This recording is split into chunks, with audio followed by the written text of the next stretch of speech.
Hi, this is Project Group 32. I'm Joe, and together with Corban, we will be talking about the progress we have made for our tinnitus treatment virtual reality application.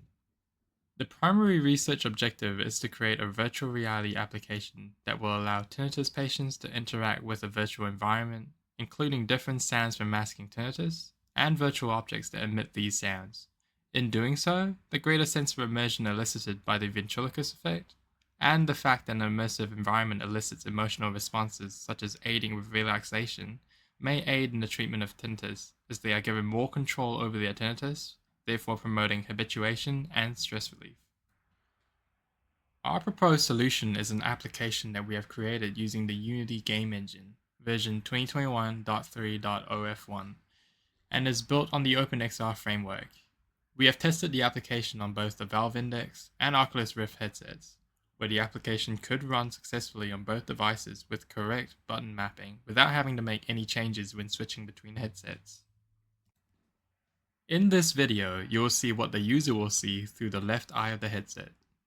The user begins in the tutorial world, where they are introduced to the basic controls of the application and what they are expected to do while using the application.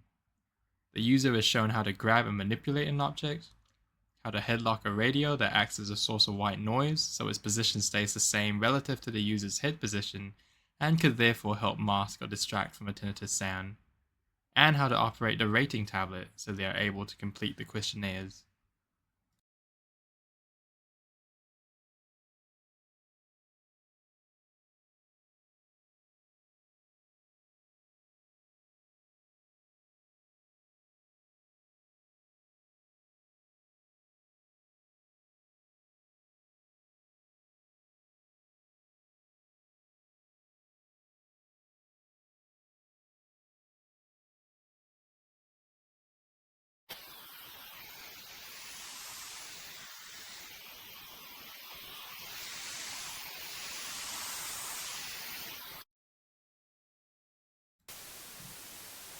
After the user has completed the tutorial, they then begin in the blank world scene, where they can manipulate and use the radios available in the world. One of the radios emits white noise while the other does not. The user is allowed to play around with the objects and is expected to rate their experience partway through their time in the blank world to allow us to record their feedback.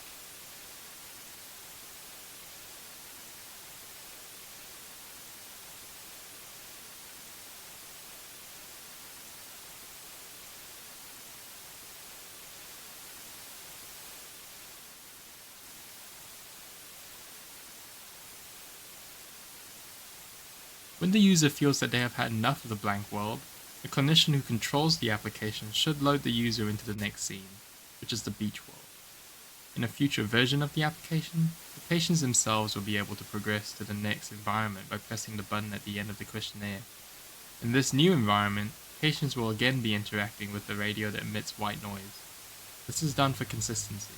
This is then followed by the forest world. The reason why the user is shown the three different scenes is to determine which of the scenes are most preferred and immersive, which may lead to more effective tinnitus relief for a tinnitus patient.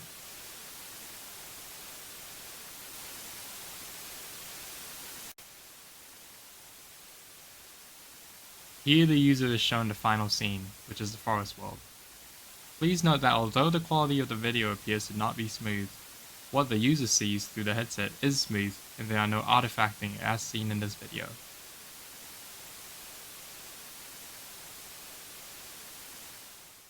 Users will be asked to complete various questionnaires before, during, and after the experiment. These questionnaires are intended to determine the usability of the application. In the pre-questionnaire, patients will be asked to complete questions based on a risk assessment. This is done to ensure the patients will be healthy enough to participate. We will also gather demographic information such as age, handedness, and if the patient has any past experience with VR.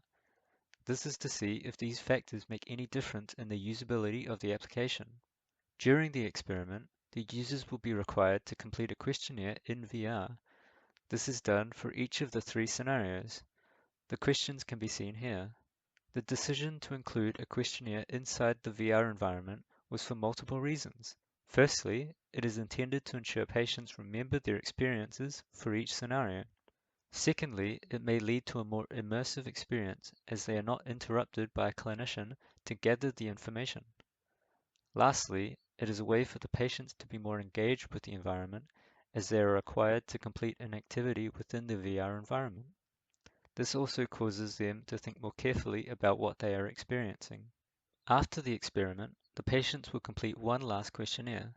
This will include questions from two existing tools, the Intrinsic Motivation Inventory and the System Usability Scale. These are useful as they allow for more reliable results due to being well-established questionnaires. They can also allow us to more easily compare our results to existing research. Additionally, other general questions will be asked, such as the usability of the VR controllers, understandability of the tutorial, and ranking the preferred environment. At this current stage, the application has been trialed by our two supervisors and an additional audiology expert to ensure initial usability of the system. The trial was relatively successful in identifying areas that were well designed and areas that needed some improvement. The 3D localization of sound was found to be quite effective as all patients could easily identify where the sound was coming from and recognize that it moved with the movement of the object.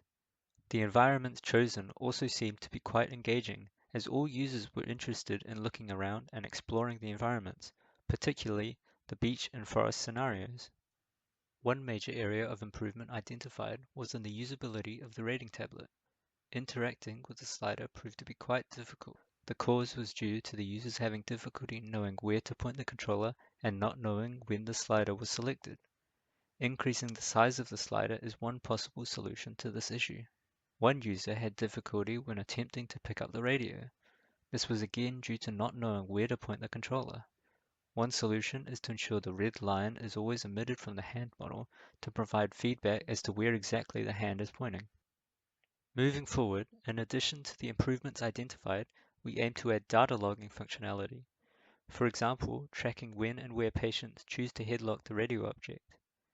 Once these adjustments to the application and refinement of the questionnaire are made, a usability study will be conducted with fellow classmates.